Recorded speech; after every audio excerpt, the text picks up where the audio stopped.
Warga Gerobokan tolak gerakan kami. Siapa lagi yang mau nyusul? Ditulis oleh Syardi dari siwar.com.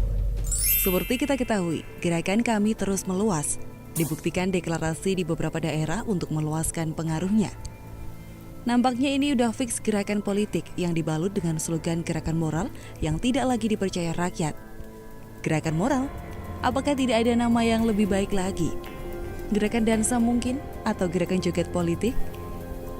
Masyarakat Kabupaten Gerobokan ternyata menolak gerakan Gatot Nurmantio dan Din Samsudin di wilayah Gerobokan. Massa yang tergabung dalam Aliansi Masyarakat Gerobokan Bersatu atau AMBG untuk NKRI berunjuk rasa menolak koalisi kami di depan DPRD Gerobokan Rabu kemarin. Mereka datang sambil membawa poster penolakan. Mereka tidak mau kami masuk ke Kabupaten Gerobokan karena kami adalah gerakan yang dinilai merongrong pemerintah dan memecah belah bangsa. Poster yang dibawa peserta aksi juga bertuliskan jangan jadi provokator jenderal, stop memecah belah bangsa, demi kesatuan dan persatuan bangsa Indonesia tolak gerakan kami di Gerobokan, serta NKRI harga mati. Koordinator aksi berorasi dan meminta bertemu dengan pimpinan DPRD Gerobokan. Jika pimpinan Dewan tidak segera menemui, kami akan memaksa masuk, maju satu langkah teman-teman, katanya. Belum sempat massa memaksa masuk, Ketua Fraksi PDI Perjuangan Heru Santoso dan anggota DPRD Gerobokan menemui mereka. Aksi demo penolakan ini adalah reaksi adanya deklarasi kami beberapa waktu lalu. Kami dinilai sebagai bentuk provokasi yang dapat memecah belah bangsa. Sangat tidak bijak seorang tokoh nasional, Bapak Din Samsudin dan Jenderal TNI Purnawirawan Gatot Nurmantio di saat pemerintah sedang fokus menangani COVID-19, tapi mereka justru hanya mementingkan kepentingan mereka sesaat. Untuk itu AMGB untuk NKRI menolak adanya gerakan kami, katanya. Beberapa waktu lalu juga terjadi aksi menolak deklarasi di Bandung karena syarat dengan kepentingan politik.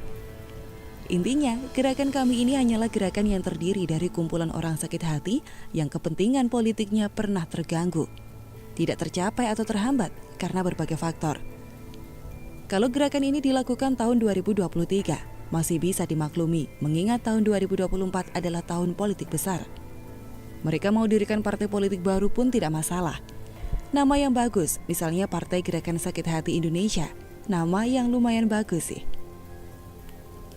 Tapi mereka memulai ini di saat yang tidak tepat, di saat semua pihak berjuang untuk keluar dari pandemi. Mereka tampaknya punya kepentingan yang harus segera direalisasikan secepat mungkin, tak bisa menunggu hingga 2024. Gerakan moral hanyalah topeng palsu, mereka lebih mementingkan kepentingan sesaat. Wajar kalau sebagian warga melakukan penolakan ini. Sebagian menggelar aksi penolakan. Kumpulan orang-orang di dalamnya adalah mereka yang sangat ambisius. Ada yang pernah merasakan nikmatnya kursi panas tapi keburu ditendang. Ada yang belum pernah merasakan tapi sangat kebelet ingin merasakan dan endingnya parah. Mereka gagal merasakan kursi tersebut. Kalian pasti sudah tahu siapa saja orang-orang yang dimaksud. Wajar kalau mereka sakit hati dan ingin melampiaskan sakit hati dengan cara lain. Gerakan kami sudah sepatutnya ditolak karena banyak kepentingan politik di dalamnya. Semoga saja warga cerdas menyikapi ini dan tidak mudah terpengaruh oleh tujuan mereka yang terlihat mulia dari luar. Polanya sama, menyebarkan masalah-masalah dan kecacatan pemerintahan saat ini ke publik. Mereka mencitrakan diri sebagai orang baik yang punya misi menyelamatkan bangsa ini. Pemerintah dianggap gagal dan mereka yang bisa memperbaiki kerusakan bangsa ini. Sangat mudah diprediksi. Gerakan ini bisa diredam kalau warga tidak memberikan panggung kepada mereka. Anggap saja mereka ini angin lalu. Biarkan mereka numpang lewat dan cuek saja. Jika tidak ada yang beri mereka panggung, lama-lama panggungnya akan roboh sendiri. Kalaupun berhasil bangun panggung, tak usah datang dan dengarkan mereka. Lama-lama panggungnya tak akan berarti lagi. Sudah cukup negara ini diganggu oleh sekelompok orang entah dari mana yang memakai berbagai topeng. Ada topeng agama, topeng Pancasila, topeng NKRI, tapi semuanya sama saja, penuh kepura-puraan. Ujungnya adalah meraih kesuksesan. Kelompok seperti ini tidak boleh berkembang di negara ini. Bahaya kalau negara ini dikuasai oleh orang-orang yang suka melampiaskan sakit hatinya. Model begini mau selamatkan bangsa, perbaiki moral dulu gimana? Jadi bagaimana menurut Anda? Geng vaksin istana menikam presiden, Jokowi harus belusukan diam-diam. Ditulis oleh Alif Rahman dari siwar.com. Munculnya kami bukan sebuah kebetulan. Provokasi mantan Jenderal TNI Gatot Nurmantio yang mengaku dirinya makar, menantang untuk ditangkap adalah bagian dari agenda besar yang saling terhubung, saling mendukung untuk satu tujuan kekuasaan. Saya tekankan di sini sejak pembukaan dalam acara ini sampai penutupan nanti, apabila ada hal-hal yang berkaitan berdasarkan hukum, maka keseluruhannya yang bertanggung jawab adalah saya pribadi, Gatot Nurmantio. Kita mungkin masih tertawa lebar hari ini, karena kami terlihat hanya dagelan, omong kosong. Tapi tahun depan atau 2 tahun lagi, bagaimana kalau struktur organisasi terbentuk di seluruh wilayah, menggait masa FPI, HTI, terlebih 212 ke dalam agenda? Tahun 2022, satu persatu partai pendukung, menteri-menteri, relawan, komisaris tidak akan lagi loyal pada Presiden Jokowi. Karena Jokowi bukan pimpinan partai. Setelah masa jabatannya selesai, maka Jokowi akan jadi warga biasa. Partai-partai mereka akan sibuk membahas koalisi pengganti Jokowi.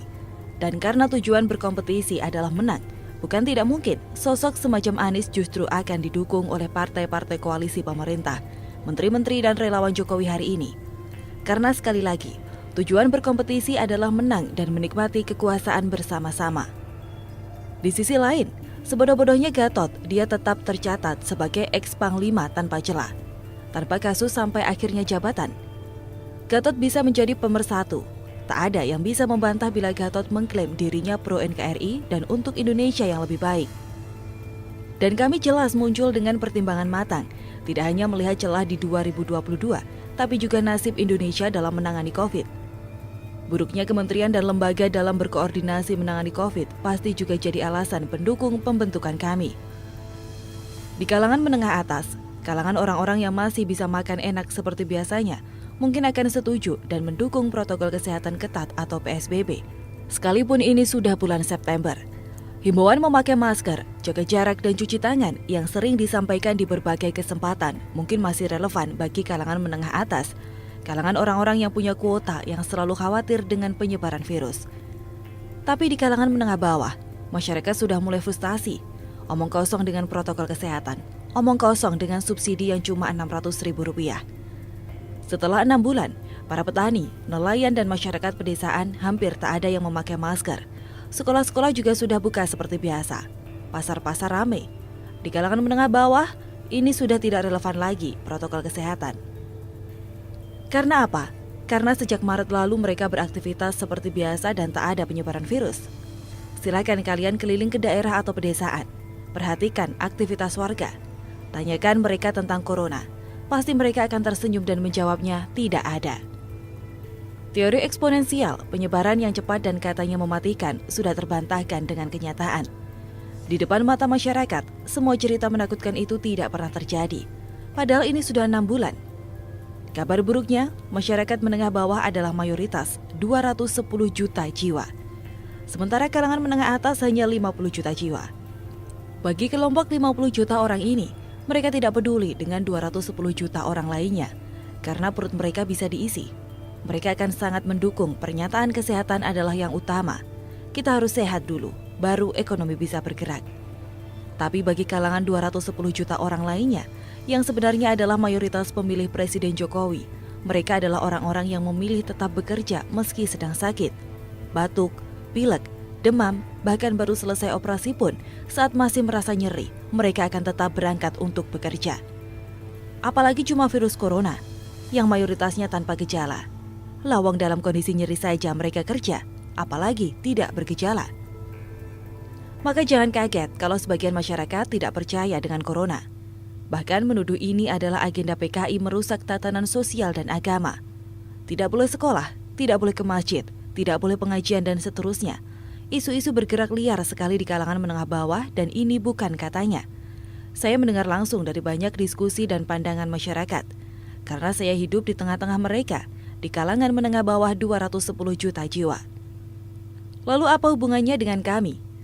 Semakin keras pemerintah ingin melakukan pembatasan, semakin kuat media menakut-nakuti ancaman COVID, maka semakin kuat pula masyarakat menolak semua aturan dan pemberitaan media. Penolakan ini kian sempurna karena secara ekonomi, masyarakat di daerah juga ikut terdampak. Harga hasil peternakan, pertanian, dan nelayan mulai merosot dengan alasan corona. Dan waktu 6 bulan ini bukan waktu sebentar. Sudah cukup bagi mereka untuk merasa frustasi dan bertanya, Jokowi kemana? Setahu saya, Presiden Jokowi dikepung oleh informasi menakutkan soal COVID, dipaksa menunggu vaksin yang sebenarnya tidak akan pernah menyelesaikan kasus penyebaran, diberi laporan salah soal terapi plasma, dengan klaim menurut penelitian versi kementerian, hampir semua yang diberi plasma mati. Lalu berita-berita mutasi virus yang sebenarnya biasa saja, dibuat seolah-olah mengganas dan lebih menakutkan dari sebelumnya. Padahal data sudah bicara, 50% tanpa gejala, 35% kondisi ringan dan sedang, yang artinya tanpa dibawa ke rumah sakit pun mereka akan sembuh dengan sendirinya. Jokowi sebagai Presiden Indonesia harus mengingat kembali para pendukungnya. Mayoritas masyarakat yang memilihnya harus kembali belusukan tanpa rencana. Seperti yang sudah sering dilakukan sebelumnya, yang tiba-tiba berbelok ke lokasi yang bukan tujuannya, untuk melihat secara real kondisi masyarakat di lapangan. Lihatlah kenyataan di lapangan. Jangan mau dibohongi oleh menteri-menteri yang punya kepentingan vaksin, yang diam-diam menolak semua pihak-pihak yang tidak mendukung vaksin. Karena pada akhirnya, yang mengantarkan Jokowi ke kursi presiden adalah kalangan menengah bawah, kelompok mayoritas yang kini sedang frustasi dengan protokol kesehatan. Masih ada waktu, tapi saya tak tahu seberapa lama. Karena kalau kami benar-benar punya logistik yang cukup, bukan tidak mungkin status resesi dan rupiah yang anjlok akan mendorong terjadinya hal-hal yang tidak kita inginkan.